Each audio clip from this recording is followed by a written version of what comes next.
Olá! Muito bom dia!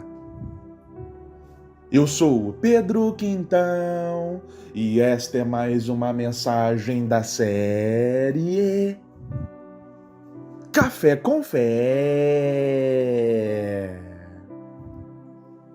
Aqui você começa o seu dia sob as bênçãos do Altíssimo.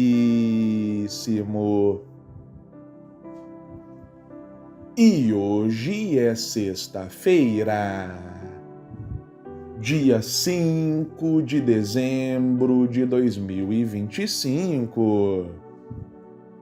E eu tenho uma palavra do Senhor diretamente para o seu coração. Meu irmão, minha irmã, o ser humano é o único ser vivo na face da Terra que se faz perguntas como: quem sou eu? Por que eu nasci? E para onde eu vou?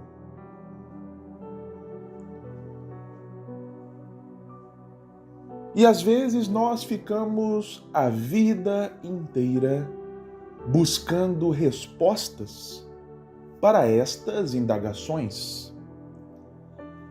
E se porventura nós não buscamos tais respostas, as perguntas continuam a nos incomodar. Elas ficam lá martelando na nossa mente, na nossa alma. Mas você sabia que a Bíblia responde todas essas perguntas? Afinal, a Bíblia é o manual de instruções do Criador para a criatura. Sabe quando você compra um produto, uma geladeira, um celular, seja lá o que for, e vem ali um manualzinho, que ninguém lê, na verdade, não é? Mas naquele manual tem todas as instruções a respeito daquela criação. Porque aquele produto, afinal de contas, foi criado por alguém. E alguém deixou ali as instruções de funcionamento daquele item. A Bíblia é isso em relação ao ser humano. Então, da mesma forma que é importante ler os manuais de instruções, e se nós lêssemos muitos perrengues nós não passaríamos, a mesma descrição se aplica às Sagradas Escrituras. Se nós lêssemos muitos perrengues também nós não passaríamos e estaríamos devidamente instruídos. Mas, especificamente, sobre a segunda pergunta: por que eu estou aqui? Eu sou fruto do acaso? Eu sou fruto da aleatoriedade? Eu sou um acidente? A resposta é um sonoro não. Você não é fruto do acaso, primeiramente num sentido originário mesmo do cosmos. Não é que um acaso aconteceu em algum lugar do universo e, pum, você brotou. Mas foi um mero acidente, sabe? Não. Você foi criado, você foi criada pelas mesmas mãos que criaram as estrelas. Deus planejou cada detalhe em você. Como diz o salmista, ele escreveu cada um dos seus dias no livro da vida. Aleluia! Além disso, independente da sua história de nascimento, da sua família, você não é um acidente. Você nasceu com um propósito. A família que você nasceu, a cidade que você nasceu, o tempo que você nasceu, tudo isso foi proposital. Até a palavra, né, proposital, já aponta para o propósito. A Bíblia diz, meu irmão, minha irmã, que Deus dá uma missão para cada um de nós. Uma pergunta que eu sempre me fazia era a seguinte: qual é o sentido de Deus nos manter aqui nessa terra? Ora, se Ele nos ama, por que Ele não nos arrebata logo, assim como Ele fez com Enoque, com Elias? Por que Ele nos mantém aqui, nessa terra onde há aflições, adversidades, gigantes, tempestades? Por que Ele não nos leva logo para casa, para o céu? Por que Ele permite que nós fiquemos aqui, sabe? Sofrendo, uma vida inteira, e só depois a gente vai ter o descanso final. Por que Ele não nos arrebata logo? E aí eu obtive a resposta. Deus nos mantém aqui enquanto nós tivermos uma missão para cumprir. Depois que essa missão é finalizada, aí sim Deus nos leva. Veja o caso do apóstolo Paulo, por exemplo. Ele estava naquela embarcação, rumo a Roma, e uma tempestade aconteceu com risco de naufrágio. Só que Paulo falou ali para os tripulantes: ei, podem ficar tranquilos. Nenhum fio de cabelo de vocês irá se perder, porque eu tenho que chegar a Roma. Eu tenho uma missão para cumprir em Roma. Então Deus não vai permitir que nada aconteça, porque eu tenho uma missão para concluir. E assim foi feito.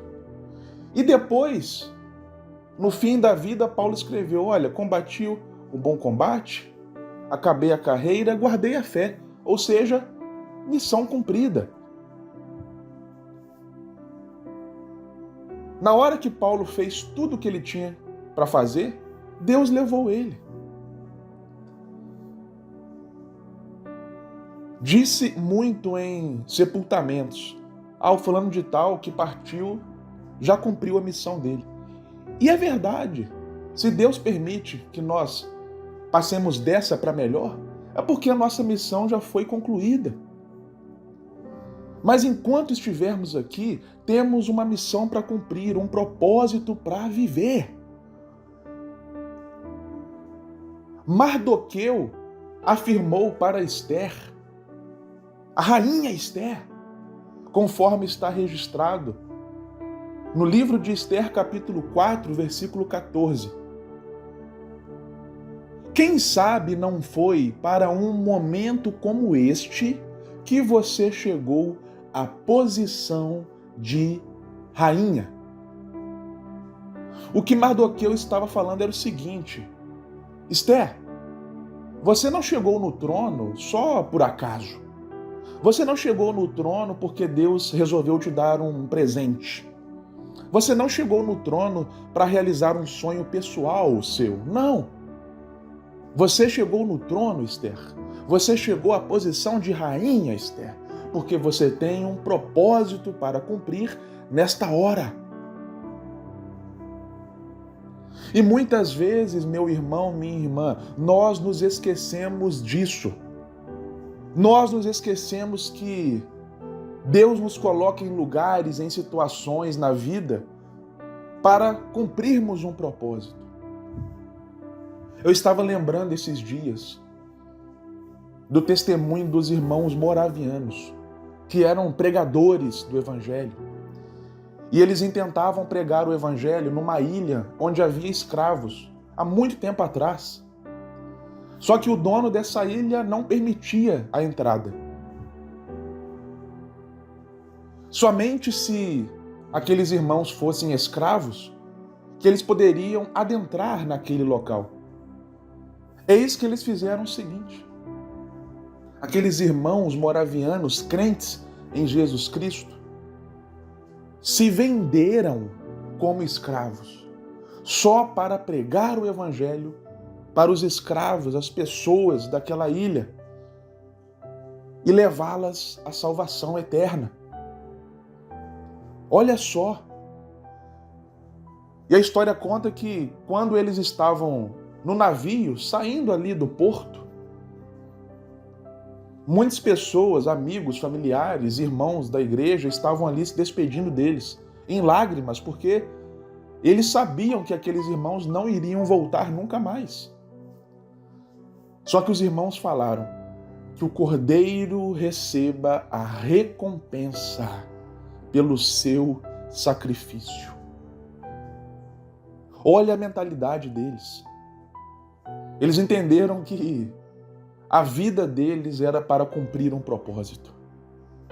Eles entenderam que não adiantava ter amor por esta vida, porque quem tem amor por esta vida, perdê-la-á. Ou seja, quem só pensa no eu, no cuidar das próprias coisas, em cumprir as próprias metas, acaba perdendo a vida. Por quê? Porque acaba perdendo de vista o propósito. Ao invés de Deus guiar rumo ao propósito, a pessoa se guia rumo aos seus sonhos e planos e objetivos. Ei, você está aqui nessa terra para cumprir um propósito que foi escrito, estabelecido para a sua história desde antes de você nascer. Saiba disso. Amém? Meu irmão, minha irmã, 2 pedidos para você neste momento. Se você foi abençoado com esse vídeo, deixe o seu like, deixe o seu curtir, porque isso ajuda a propagar essa mensagem. Ajuda a essa mensagem chegar a mais pessoas. E o segundo e último pedido é: envie esta mensagem para pelo menos uma pessoa da sua lista de contatos no WhatsApp, porque assim como você foi edificado, você pode ser usado por Deus para também edificar uma vida. Amém? Que o Senhor te abençoe grandiosamente e até a próxima.